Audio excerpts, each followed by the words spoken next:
Hey guys, in today's video we're going to talk about how to take your range swing to the golf course.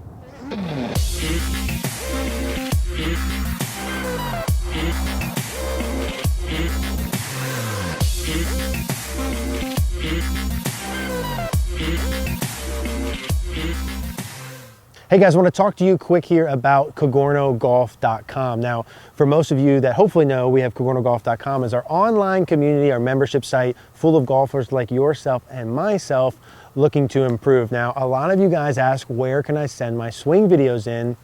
And this is where you can do so. It's how I can help you over the winter months improve your game.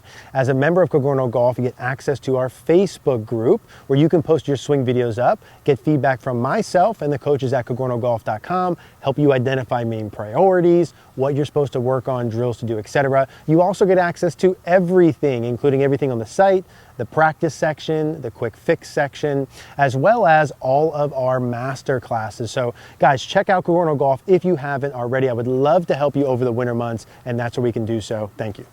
Hey guys, we're out here at the Governor's Town Club in Acworth, Georgia, and we're really happy today to continue bringing you guys the best of the best. And today we're going to talk golf practice. We're going to talk about how you take your range swing to the golf course, which I know all of you guys need to improve upon. And today with us is going to be Ian Highfield. Now, Ian is a member of Game Like Training, and they are the experts on golf training, golf practice, how to make swing changes and take those swing changes onto the golf course, ultimately to improve your golf game. In a minute, we're going to bring Ian in. Ian and I have been chatting about golf practice for quite some time. He's a Golf Digest best teacher in the state of Georgia, and I know you guys are going to take so much good information from this, so let's dive right in. All right, Mr. Ian, thanks for being out here today with us. No worries, man. Thanks for having me. So I want to talk about how we take the range swing to the golf course. And so let's have a conversation about it. Let's say I came in, I said, hey, Ian, I'm sure as you hear this all the time, yeah. When I hit balls in the range, hit it really good. I feel good about that, but I'm struggling to take this to the golf course. What are some of the things we might talk about? So there's multiple things, there's multiple reasons why that can happen. Yeah. But really one of the main ones is how you're actually practicing changing your swing or preparing for the golf course. Yeah. So on the golf range, we have beautiful setup, targets out there, and the tendency is basically, because time is of the essence, we're all fighting against time, we want to make our swing change, then go home, be with our family, or make our swing change and run to the course and play. Yeah. We tend to develop bad practice habits. Yeah. One of them really looks like this. You would scrape the ball and then you would hit. You would scrape the ball and then you would hit. And what people are thinking is, I want to develop muscle memory. So I want rep after rep after rep. But unfortunately, after about 4 or 5 balls, your brain is going to get bored, it's going to disengage with the task.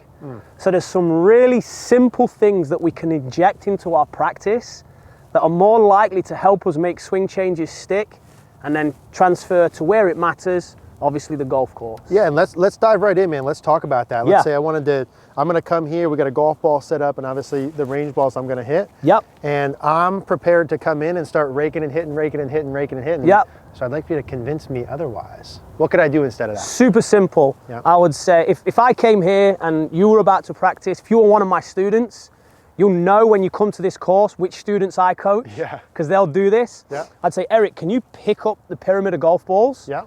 And just move them to basically around here. Got it. So if you want to do that for me. Yeah. Let's see if I can keep these on here. Oh, okay. Oh, good skills. Thank you, thank you, thank you. Good balance. So I'm taking the balls back here behind me. Yep. Placing them on the ground. Yep. Is there a, obviously we have it here for the camera, but any sort of distance we're talking about, or just behind us? No, just behind, just far enough away. Yep. So that you can't do this rake and hit scenario. Got it. And then what we're going to do is we're going to set up a practice environment that is going to give you more chance of keeping your brain engaged in the task. Because that's how we learn. Yep. Rake, hit, rake, hit, rake, hit.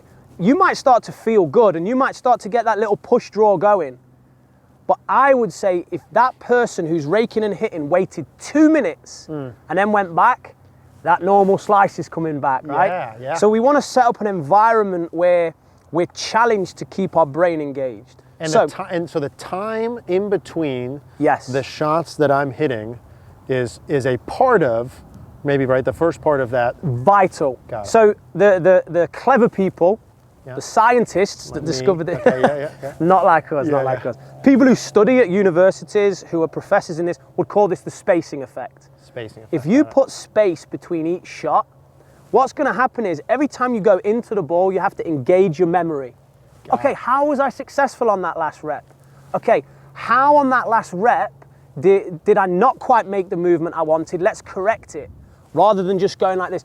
The most important conversations we have are with ourselves. Yeah, this environment starts to get us to ask questions rather than just seek for the comfort of raking and hitting. Well, you know what's interesting, Ian, too? I think anyone watching this could confirm that with themselves. Like if I walk up and down a range, the best players on that range take, whether they know what they're doing or not, take the longest time between balls, and the maybe not as good players go the fastest from ball to ball. Absolutely, that's a tendency we would see. So if I'm going to start here, I got an 8-iron, we got a ball on the ground, and I'm going to actually apply this.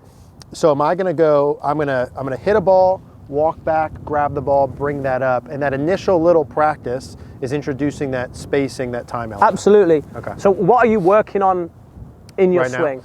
So there's two things really mechanically that I'm doing. One of them would be, we'll say, wrist mechanics, wrist position. And then the other one would be depth. So I'm trying to get my hands more around me and have my right wrist, let's say, bent back more. Those two pieces. Okay. So what I would say is, one practice swing. No stop, start, no looking, just one nice smooth practice swing. If you hit that position, then hit the ball. Got it. If you fail on your practice swing, you've really got no chance when the ball's there, right? So you can't hit the ball until you've been successful in your practice swing. Once you're successful in the practice swing, hit the ball, and then you're going to go get one more ball, come back, go through that same process again. Very simple way to add the spacing effect. A very simple way to get your swing change to stick. And so that's really two things, right? It's one, let me make sure I'm doing it correctly before I put a ball in, that most people don't do. And then it's adding a time element. Right? Absolutely. So let's go ahead and do this. So I'm going to do my practice one, and I'm thinking about my mechanics, trying to make them. Absolutely, yeah. Yep. So here's my two little feels. And that feels good. Yep. So if it feels good, so step in. Okay. And let's try it here. And now we value the movement. We're not valuing where the ball's going. Got it. So that felt during my backswing like I did a pretty good job. With the pieces I'm trying to do. Awesome. So see how you just reflected? Yeah.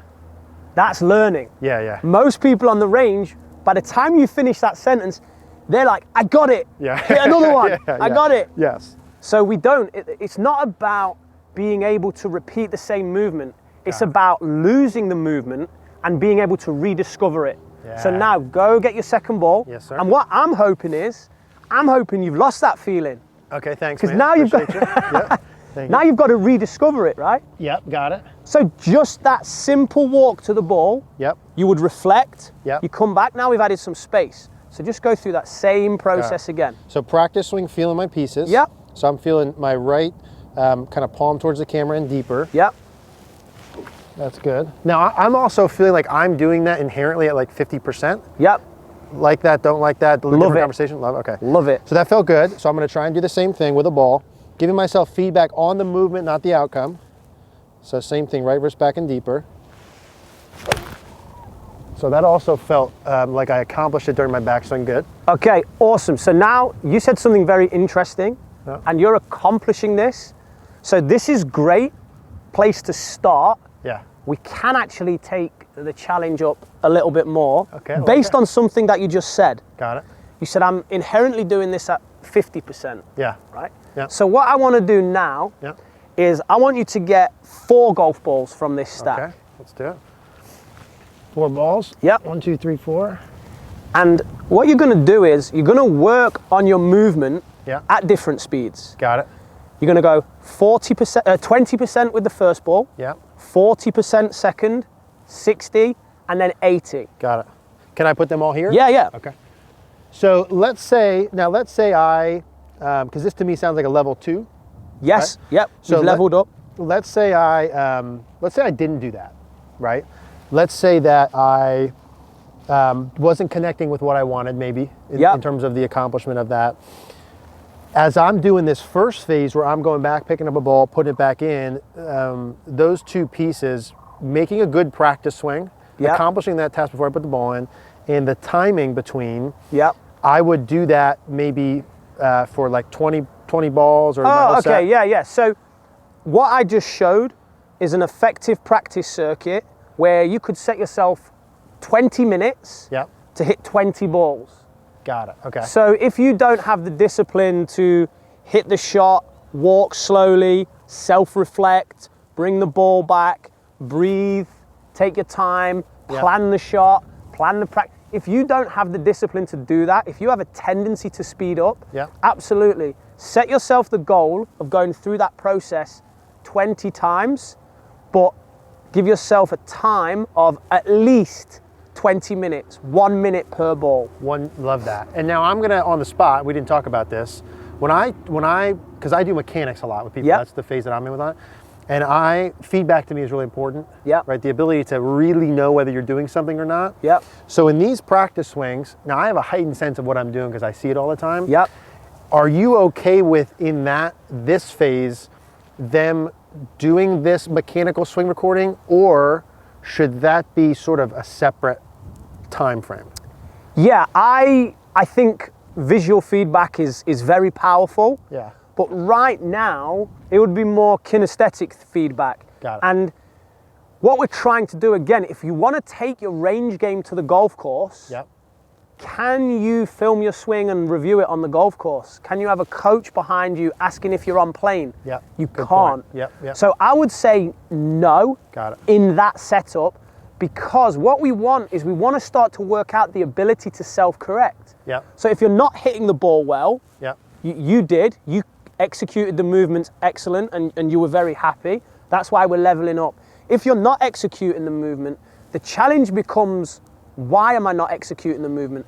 And use the spacing effect to try and figure this out.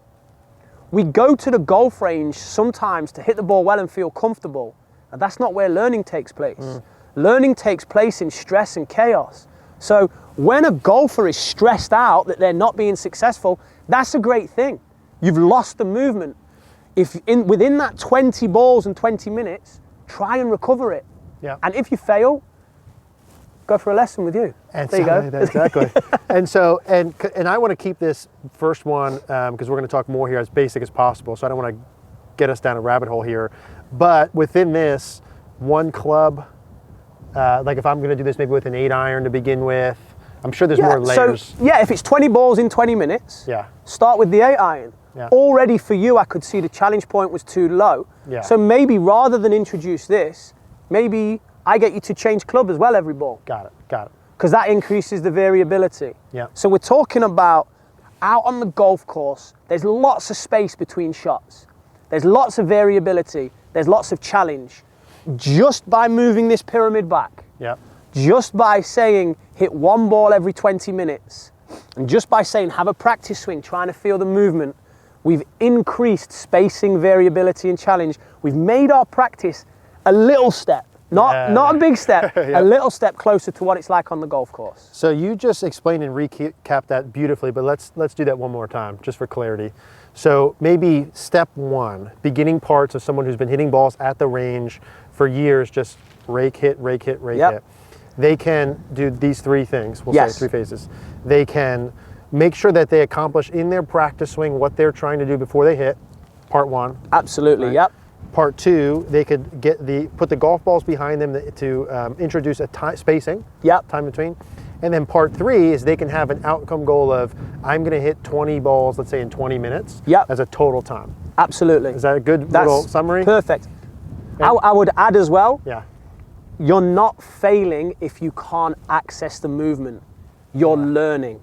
Don't get frustrated, don't get angry, don't let cortisol flood your body and slam your clubs in the car and drive home. Understand that that's the moment that is representing what you're going to face out there. And so, because we're going to talk more about this, because there's so much that I want to ask you about, but guys, as a first phase, as a step one, take this action right away. There is absolutely no reason anyone watching this couldn't do those three things every time they practice. There's absolutely no reason that couldn't be done. So we're going to talk more about practice. Guys, Ian and Game Like Training, the both of them have so many more layers of good stuff that we're going to chat about. What I would really highly recommend and encourage you to do is follow Ian on Instagram. We'll post his Instagram down here, and we'll also put it in a link below. I know they have training programs we'll talk about that are awesome as well. So that is just the beginning layer. Please start to implement this in your practice. Ian, thanks for coming out, man. Thanks, dude. Appreciate it. Hey guys, thanks for watching today's video. If you liked the video, do us a favor, click the like button down below. Click the notification bell if you haven't. Also, please subscribe. Thank you guys.